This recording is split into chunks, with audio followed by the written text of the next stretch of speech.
The recycling tour is a project that I have been planning for a very long time. Me and my band will be touring on bicycles for 35 days. We'll cycle 1,000 miles around Austria and play 25 concerts on the way. The tour was originally scheduled for May 2020, but then it got postponed by a year. So hopefully it's happening in May 2021. Our aim is to do the whole tour as sustainable as possible. Obviously transport will really have really low CO2 footprint because we do everything on bicycles.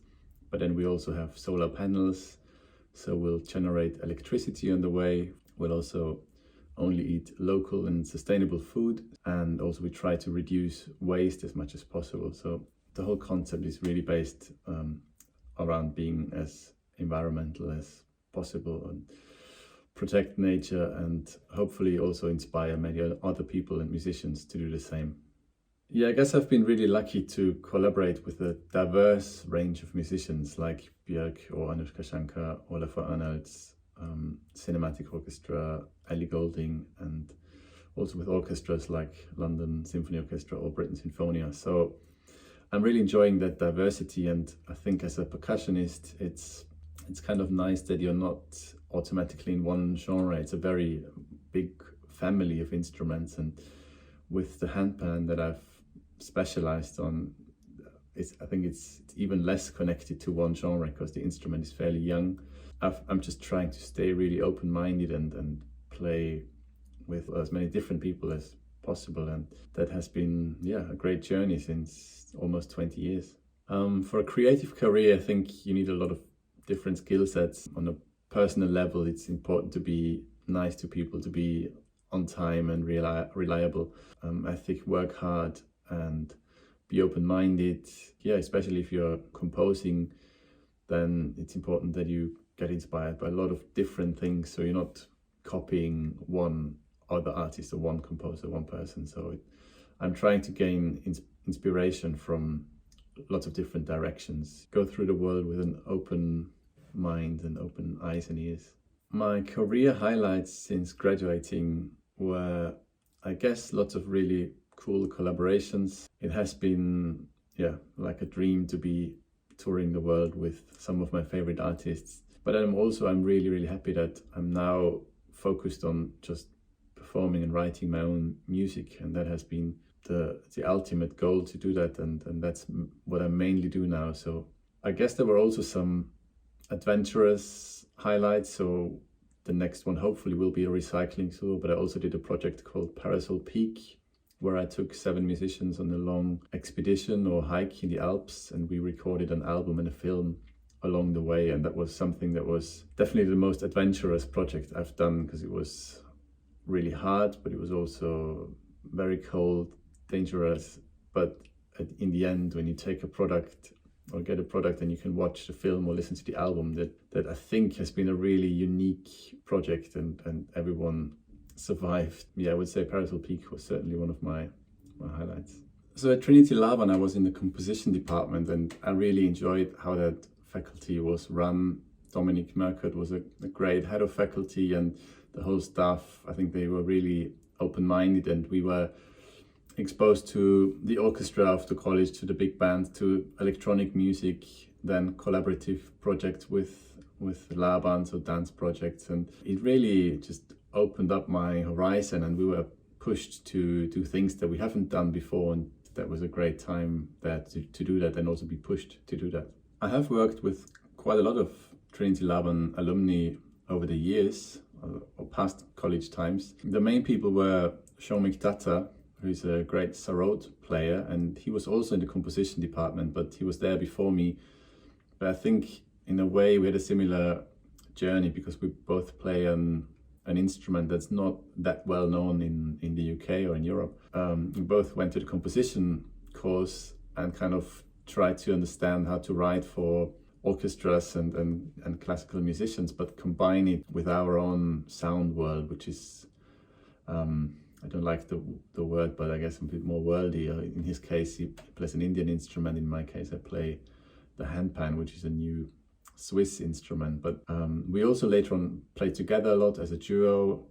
also as a duo and with orchestra. There was a piece I wrote, and then various ensembles. His band Circle of Sound I played with, and also I toured with Anoushka Shankar for a long time, and in her band we realized that there were quite a lot of Trinity Laban people. In the cellist was Ayana Witter-Johnson. She's also really an interesting musician who writes her own music and plays the cello and sings at the same time.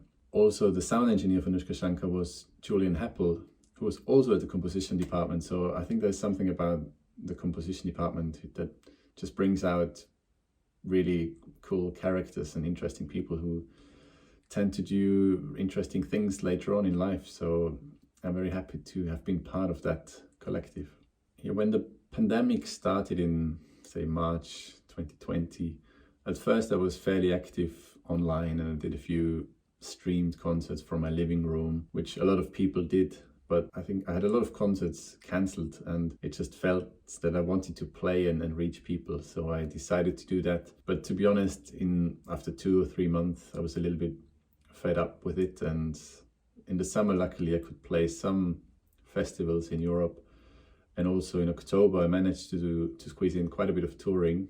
My ensemble performed in 5 countries, which felt like a miracle. And we had to do loads of testing, and it was really complicated crossing the right borders at the right time. But we were lucky that I think 18 shows happened. But after that, there was a long break, so I haven't played any concerts since the end of October. I've more focused on creating new music, also creating some videos, and just having lots of content ready for when hopefully we'll be able to present it to a live audience again, which for me is just way more special than playing in the living room.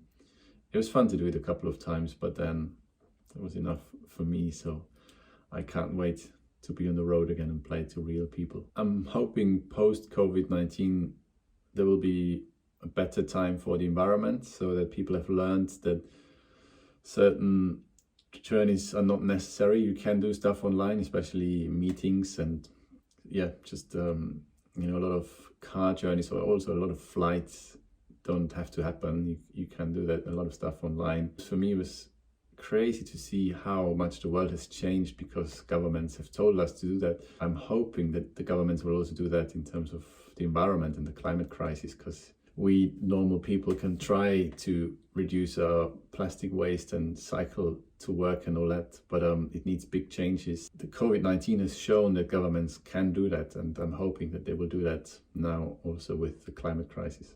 For me, it's now 10 years ago that I've left college.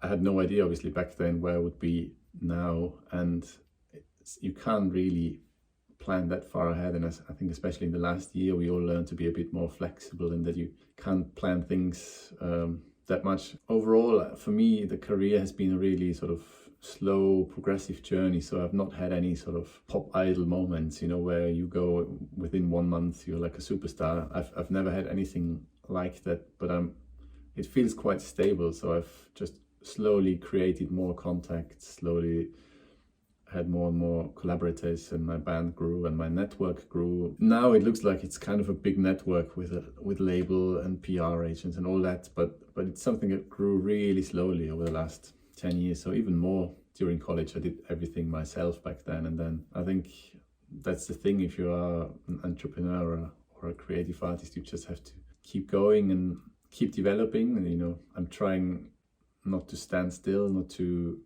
repeat myself, do something new. It's never too late to change or learn new things, and try to do this as much as possible. Over the last month, I've been really active working on a new album, which is close to being finished. And with this album, there will also be a lot of videos. So because of the pandemic, I had a lot of time to work on that and do the videos in advance, because usually you finish the album and then you kind of do some visual content around it. But now I was able to do everything at once, and I'm really excited to be releasing and hopefully touring that in the summer or after the summer. And even before that, I'm strongly hoping that the recycling tour will go ahead in May 2021, and then hopefully that my band and crew will be able to do that tour by bicycle for a month.